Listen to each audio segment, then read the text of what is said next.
ही हमने अपना वचन पत्र रिलीज किया।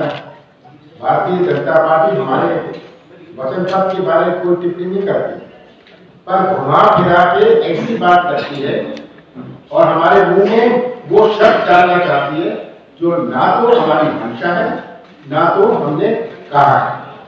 हमने स्पष्ट कहा है अपने घोषणा पत्र में, और मैं पढ़ के सुनाना चाहता हूं कि शासकीय परिसरों में आरएसएस की शाखाएं लगाने पर, क्या बात है, शासकीय परिसरों में आरएसएस की शाखाएं लगाने पर प्रतिबंध लगाएंगे तथा शासकीय अधिकारी एवं कर्मचारियों को शाखा में छूट संबंधी आदेश निरस्त करेंगे।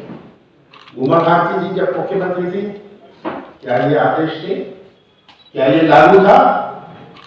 जब बाबूलाल गौर जी थे, ये लागू था। आज केंद्र सरकार ने भी ये लागू किया हुआ। तो हमने तो वही बात दोहराई है जो केंद्र सरकार ने लागू करी है। हमने वही बात दोहराई है जो उमा भारती जी जब मुख्यमंत्री थी उनके कार्यकाल में लागू था और बाबूलाल गौर जी थे। हमारा लक्ष्य ये है कि राजनीति को दूर रखना है। इन सब चीजों से हम राजनीति को दूर रखना चाहते हैं। आरएसएस राजनीतिक है या गैर राजनीतिक है, यह जनता फैसला करे। मुझे इसमें कोई टिप्पणी करने की आवश्यकता नहीं है।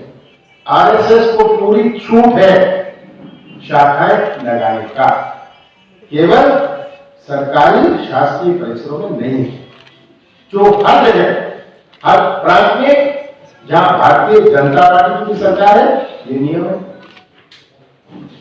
तो हमने वही बात दोहराई है जो सब जगह केंद्र सरकार में और अन्य प्रदेशों में भी लागू है।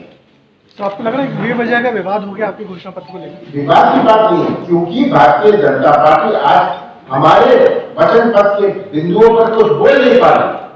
आज घुमा फिरा के ये प्रचार कर रही है कि हमने कहा है कि हम आरएसएस का बैन लगाएंगे।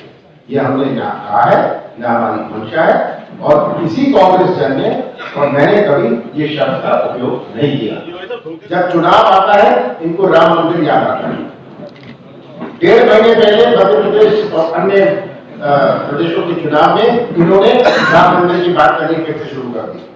4-5 महीने बचे केंद्र में चुनाव है, राम मंदिर को तब याद आता है और तब ये शुरू करते कि कांग्रेस लोग लगाने के 4.5 साल अगर आपको कुछ कानून बनाना था आप बनाते हैं, और उस समय जब कांग्रेस रोकती आपको तो आप ये बात कहते, पर आज फिर से जनता को गुमराह करना, ये इनकी राजनीति, ये 4.5 साल और हमेशा है।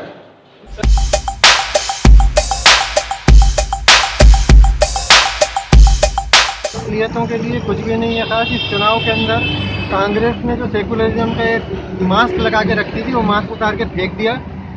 हिंदुत्व के नाम के ऊपर हिंदुओं के लिए तो बहुत कुछ है, राम पथ गमन की बात कर रही है, गौशाला की बात कर रहे हैं, मगर मुसलमानों के लिए 798 पॉइंट में से एक भी चीज़ नहीं है जो मुसलमानों को देने की मैनिफेस्टो में बात करी गई हो। 230 में से सिर्फ 3 टिकट दिए और अब मैनिफेस्टो के अंदर भी ये कुछ भी नहीं देके जाहिर कर दिया कि कांग्रेस को भी भारतीय जनता पार्टी की तरह मुसलमानों की कोई ज़रूरत नहीं है। मुसलमान अपना मुस्तकबिल, अपना रास्ता खुद चुन ले, कांग्रेस को उनकी ना कोई ज़रूरत है और ना उनके लिए कुछ करेगी। अक़लियतों के लिए कांग्रेस ने हमेशा उनकी समस्याओं के समाधान के लिए बहुत सारे काम किए हैं, और अभी भी जो हमारा वचन पत्र जो जारी हुआ है उसमें राज्य एवं जिला स्तर पर पिछड़ा वर्ग, अल्पसंख्यक वर्ग सलाहकार मंडल गठित किए जाएंगे।